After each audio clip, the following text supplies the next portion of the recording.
Bonjour à tous, j'espère que vous allez bien. Ça y est, j'ai recommencé les vidéos. Après mon arrivée du coup sur Paris, j'ai commencé à ressortir un peu. Donc bienvenue sur cette vidéo. Le sujet d'aujourd'hui en fait, c'est que je suis en train de réfléchir en fait au portefeuille de produits en ligne que je veux proposer et du coup il y a plein d'idées qui fusent dans tous les sens et je voulais partager du coup mes réflexions et en quoi ça peut vous être utile parce que réfléchir en fait de manière globale sur votre portefeuille de produits est une très bonne chose qui vous permettra d'avoir une vision globale. Donc bonjour à tous, pour ceux qui ne me connaissent pas, je m'appelle Christine Nguyen, j'accompagne les entrepreneurs sur leur stratégie et leurs finances et au niveau des process pour augmenter leurs profits. Donc pour ceux qui ne le savent pas encore d'ailleurs, mon livre est sur le point de sortir, donc il sort le 22 novembre, donc je suis super contente. Là ça y est, j'ai terminé du coup l'impression, je suis en train de changer un peu du coup juste les coquilles, mais ça avance de ce côté là, donc n'hésitez pas à acheter le livre, il sera dans votre boîte à lettres dans les semaines qui arrivent. Donc après cette première introduction, je vous mets un peu en contexte ce qui se passe de mon côté. Donc pour ceux qui ne me connaissent pas, en fait, j'ai une pyramide de services. Tout en bas, en fait, je propose des produits gratuits mais intéressants pour que les gens apprennent à me connaître. Donc ça, c'est le podcast, c'est la chaîne YouTube et c'est Instagram. Au-dessus, en fait, il y a la masterclass qui est gratuite, qui me permet en fait de commencer à prendre attache avec les personnes lorsqu'elles laissent un mail. Le troisième niveau, en fait, c'est la nouvelle étape que je viens de créer avec le livre, en fait, c'est de pouvoir en fait converser avec des personnes pour qu'elles puissent savoir si ma méthode, ma manière de raisonner leur correspond ou pas. Et c'est également en fait pouvoir transmettre des idées que j'ai qui demandent un peu plus de temps. Typiquement, en fait, le problème sur les finances et sur la stratégie, c'est que ça ne se voit pas lorsque vous avez un problème. Par exemple, un marketing, un flyer, lorsque c'est moche, et ben c'est moche, ça se voit. La finance, en fait, lorsque vous échouez, et ben vous faites faillite. Donc c'est un peu binaire, mais tant que vous n'avez pas de conscience dessus, que vous ne prenez pas en fait les bons indicateurs, ou que vous ne les suivez pas bien ou correctement, ou que vous ne vous faites pas aider pour pouvoir bien les suivre, en fait malheureusement c'est quelque chose qui se cumule. En fait, vous voyez juste que vous gagnez moins d'argent, que vous ne gagnez pas d'argent, et en fait, vous n'avez pas beaucoup de cash, mais vous ne savez pas pourquoi. Donc ça, c'est un peu la difficulté de mon business, c'est qu'au niveau des grands comptes, ils savent très bien qu'ils ont besoin de ça, donc ça, je n'ai aucun problème à vendre en fait mon consulting sur site en one-to-one au sein des grosses entreprises, parce qu'elles ont cette conscience-là. Par contre, les petites entreprises, les solopreneurs qui débutent, les entrepreneurs en dessous de 100 000 de profit, et ben en fait, ils ne comprennent pas en fait qu'ils ont ce problème-là potentiellement. Et en plus, la finance, il y a des vraies croyances en fait qui sont liées, des complexes. On n'aime pas gagner de l'argent, on dit qu'on est mauvais en chiffres, on n'aime pas ça. On a l'impression que c'est très intime et qu'en plus, c'est vraiment lié en fait à sa capacité d'entrepreneur, alors que c'est en fait quelque chose que l'on apprend vraiment au même titre que le marketing, que la manière de bien vendre, que la technique, que de pouvoir bien écrire, ce qu'on appelle le copywriting. Tout ça, ça s'apprend. Moi, je suis en train de l'apprendre. Et avoir juste quelques réflexes financiers, en fait, ça s'apprend également. Ça ne veut pas dire que vous allez le faire. Il y a des gens qui peuvent le faire pour vous. Typiquement, moi, je peux vous aider à le faire. Et en fait, j'aide les entrepreneurs, j'ai des programmes où soit vous le faites tout seul, ça coûte pas très cher, ou soit en fait je le fais pour vous, avec vous, et là c'est quand même par rapport à une potentielle faillite en fait qui peut arriver, mais trop tard. En fait, il faut vraiment réagir en amont, et le plus tôt vous vous y prenez, et le mieux c'est, car vous aurez les bons réflexes. Donc là j'ai un peu digressé, désolé. Donc tout ça pour dire que le livre en fait me permet de délivrer ce message qui est un peu long, et d'augmenter un peu le niveau de conscience en fait des entrepreneurs, parce que mon objectif et ma mission en fait, c'est d'éradiquer la pauvreté entrepreneuriale et vraiment de baisser le nombre de faillites qu'il y a en France. Vraiment, ça me peine de voir que la moitié des entreprises font faillite les 2 premières années. Et pourquoi ça leur arrive? Eh ben, évidemment, les entrepreneurs, lorsqu'ils commencent, ils veulent réussir, mais en fait, ils ne sont pas bien outillés, et typiquement, en fait, ils n'ont pas encore les bons réflexes financiers. Et après, c'est trop tard. Donc voilà, donc le troisième niveau c'est le livre qui coûte 20 €, qui est à votre disposition et qui me permet en fait de délivrer un message beaucoup plus long en fait que les vidéos et que mes contenus gratuits. Et après en fait le dernier niveau tout en haut de la pyramide, pour l'instant j'ai en fait mon service vraiment qui est du sur-mesure à destination des entreprises au sens large du terme. Donc là, en fait, j'ai beaucoup de grosses entreprises, en fait, chez qui j'interviens vraiment sur des missions ponctuelles, sur des projets compliqués. Typiquement, dernièrement, je suis intervenue auprès d'une entreprise lors du confinement parce que malheureusement, comme le chiffre d'affaires baissait, ils avaient besoin d'avoir en fait quelqu'un qui suive ça de vraiment très très près. Donc j'avais pris la direction du contrôle de gestion par intérim pendant 1 an, le temps en fait du plus gros de la pandémie. Donc tout ça pour dire qu'en fait tout en haut de la pyramide, du coup, j'ai le côté qui est le plus lucratif. Donc ce que je vous conseille de faire en fait, c'est de regarder l'ensemble des produits que vous avez et de prendre en compte 3 choses. La première chose en fait, c'est de prendre en compte le parcours de votre client. C'est-à-dire que, et de penser par exemple que vous partez d'un prospect qui est froid, c'est-à-dire qu'il ne vous connaît pas du tout. Et quelqu'un qui est froid, même si vous pouvez être très doué, le mieux c'est d'essayer de l'accompagner dans son voyage dans votre univers. Et c'est ce que je fais en délivrant en fait quelque chose de qualité qui est gratuit à travers les chaînes YouTube.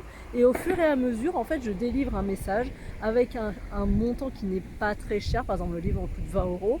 Après, si la personne est convaincue, elle peut passer en fait au kit d'analyse de la rentabilité qui lui est un peu plus cher, mais qui lui permet quand même de calculer tout seul en fait, d'avoir une idée très rapide, facile en fait, de la rentabilité de ces produits, sans que moi ça ne me prenne du temps, parce que vous avez une ressource en tant qu'entrepreneur qui est limitée, c'est le temps.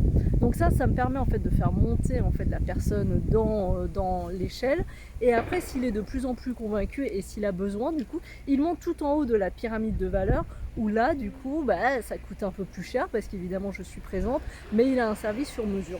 Donc, je vous invite vraiment en fait à réfléchir sur la première manière de construire en fait votre portefeuille de produits, c'est de penser au voyage client en fait. Comment un prospect froid fait pour vous connaître et prendre connaissance avec vous, parce que quelqu'un en fait qui achète chez vous, il lui faut au moins 7 ou 8 interactions avec vous dans le temps. Et des études ont montré que en fait ça ne se faisait qu'au bout de 6 mois. Ce qui n'est pas du tout mon cas. Moi, chaque fois, j'ai acheté des accompagnements très rapidement. Donc voilà, ça dépend de chacun. Donc le premier schéma que je vous recommande d'appliquer, c'est vraiment le voyage client. Le deuxième schéma, en fait, c'est quelque chose de plus stratégique. C'est de penser à votre portefeuille de produits en termes de coûts. C'est-à-dire que par exemple, si vous commencez de zéro, et vous le savez, en fait, vous êtes obligé de commencer à zéro, et donc votre premier produit va demander des investissements au sens financier du terme, c'est-à-dire de l'argent, mais également du temps. Et évidemment, il ne va pas gagner d'argent tout de suite, même si c'est ce que je vous souhaite. Et du coup, c'est un produit que je qualifierais en fait dans la matrice BCG, Boston Consulting Group, qui est un cabinet qui est très connu de stratégie. Donc en fait, ce qu'ils font, c'est que c'est les produits en fait qui décollent, c'est les rising stars, c'est-à-dire que en fait, c'est des étoiles montantes, c'est qu'on met de l'investissement au début pour que ça marche, on le fait créer, on met peut-être de la publicité, mais il n'y a pas encore d'argent.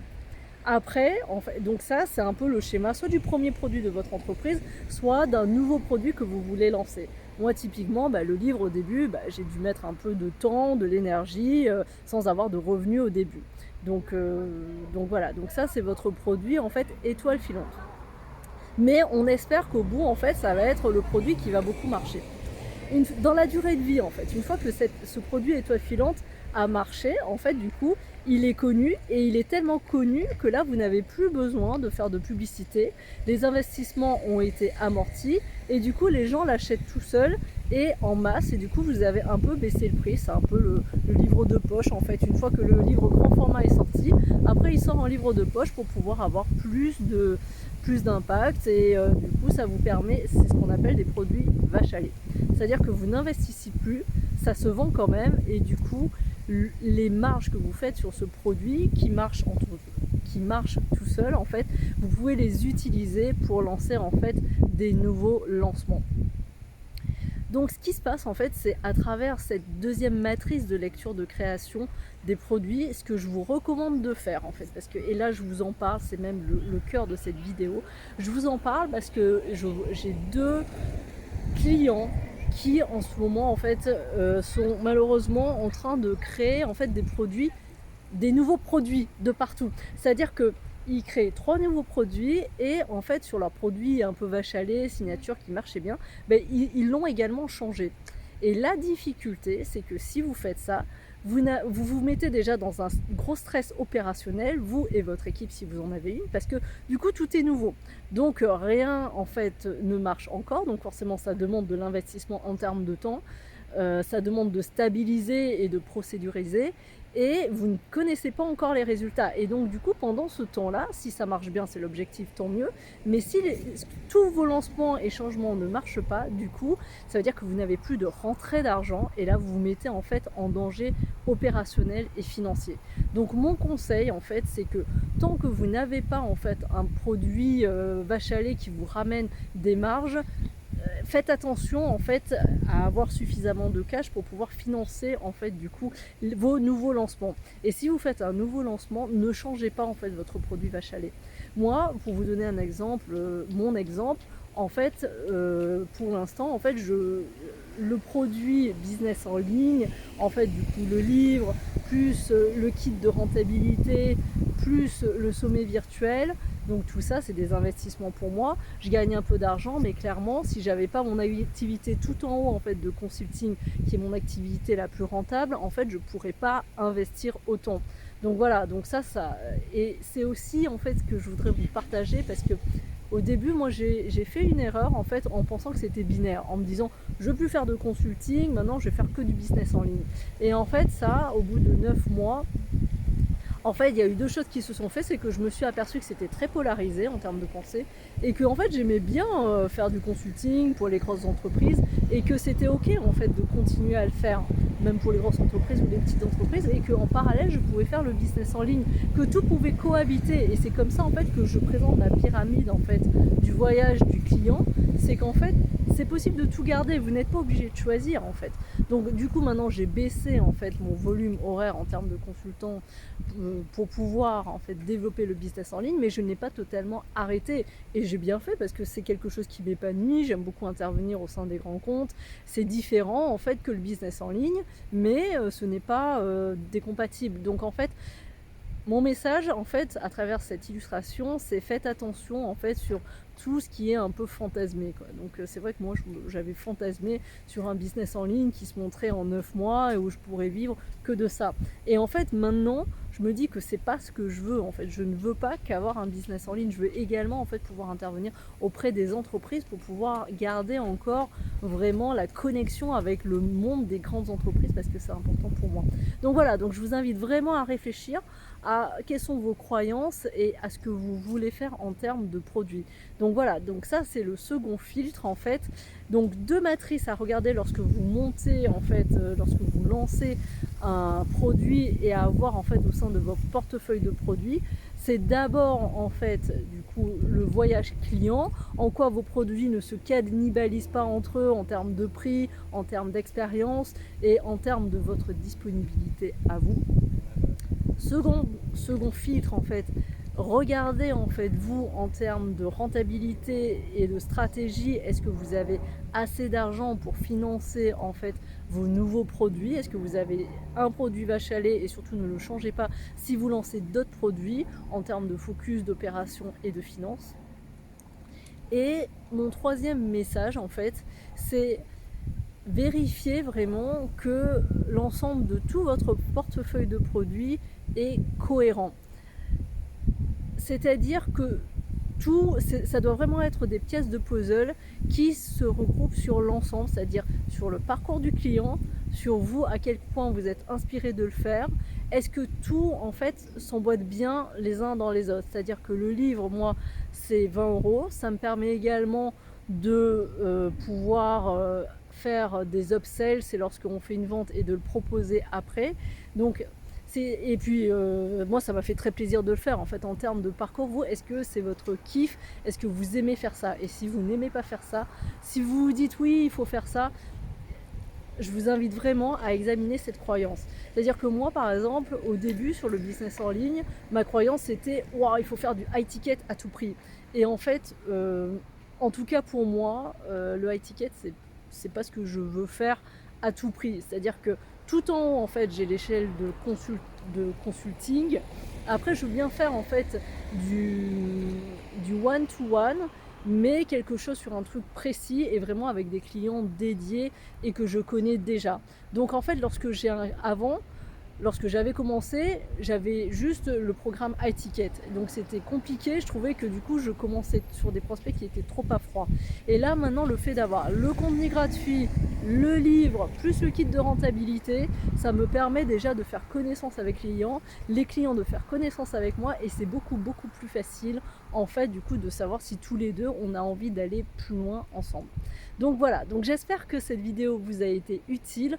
Moi en tout cas c'était important pour moi de vous la faire parce que c'est une réflexion que j'ai depuis 2 bonnes semaines où je me demande qu'est-ce que je veux faire en fait en termes de produits, de quels produits je veux, quelles prestations en fait je veux mettre à destination de mes clients. C'est-à-dire que moi je veux en fait baisser le nombre de faillites en fait en France d'entreprises, et je pense sincèrement que pour ça il faut plus monter le niveau de conscience déjà des entrepreneurs sur les outils de stratégie et de finance. Il faut monter leur niveau de conscience. Il faut également leur mettre à disposition, donc ça je le fais avec le livre, avec les contenus gratuits, il faut leur mettre à disposition en fait des outils pour qu'ils puissent tester, se rendre compte que c'est facile, mais sans que moi je puisse trop intervenir. Comme ça me permet de développer en fait cet outil auprès du plus grand nombre. Et après, si vraiment les clients ont besoin de quelque chose de spécifique, et bien là du coup on arrive sur vraiment du consulting. Donc voilà, mais écoutez, j'espère que ce témoignage vous est utile. N'hésitez pas à me laisser des commentaires. Donc mon livre sort le 22 novembre, n'oubliez pas, vous pouvez déjà le précommander sur Amazon. Donc je vous dis à très vite, jeudi sur le podcast et mardi sur la chaîne YouTube pour une nouvelle vidéo, et bien entendu sur mon groupe Facebook entre temps. Je vous dis à très vite et achetez mon livre.